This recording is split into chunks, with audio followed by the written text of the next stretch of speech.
Police in Gatineau are investigating another fire on Boulevard Saint-Joseph. They were called out for two small fires of burning paper last night. Police say they have one person under arrest, but they have not linked the latest fires with other blazes in the same area earlier this month.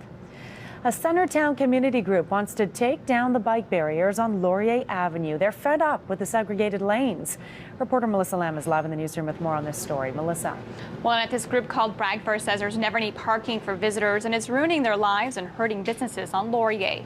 The group sent a petition with more than 2,000 signatures to City Hall saying they want to see changes be made to the segregated bike lanes, like have the barriers come down and open up parking in off-peak hours. The segregated bike lanes opened last July and are part of a two-year, $1.3 million project. Now, we've been collecting your thoughts on this, and here is what you've said. Ken DeRush wrote in saying, I'm sure members of Bragfire wouldn't be singing the same song if they tried to cycle themselves through the downtown streets. Now, Pierre Carriarti also wrote in saying, I'm an 80% motorist and 20% cyclist, and those lanes have not helped me in either capacity. I don't find many people actually use them, certainly not enough to warrant such businesses and parking disruptions. And Mayor Jim Watson also says these are some of the busiest bike lanes in the country, and he wants to see the project run its full length. Annette? All right, Melissa, thanks for that. Melissa Lamb reporting live on that story for us today. The two Toronto women who were stabbed to death outside an Atlantic City casino have now been identified as a mother and daughter.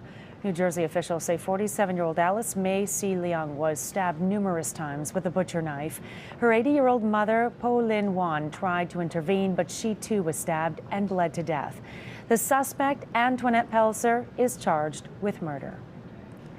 Firefighters from British Columbia are on their way to northern Ontario to help fight raging wildfires. Forest fires continue to keep Kirkland Lake's 9,000 residents from their homes. An evacuation alert is still in order as fires burn just 3 kilometers from the town.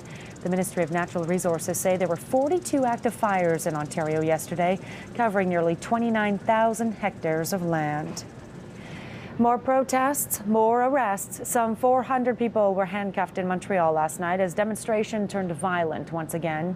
The protests came just hours after Quebec's education minister said she wanted to meet again with student leaders, but she warns that freezing tuition fees or cutting the government's new law restricting protests won't be up for discussion. A New Hampshire boy has earned a spot in the comic books, all thanks to his hearing aid.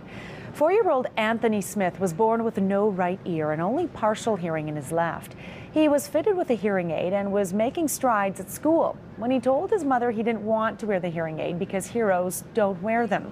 She contacted Marvel Comics, and they not only sent a comic book cover with Hawkeye, a hearing-impaired superhero, but drew Anthony as Blue Ear, a superhero who wears a hearing aid. Fantastic.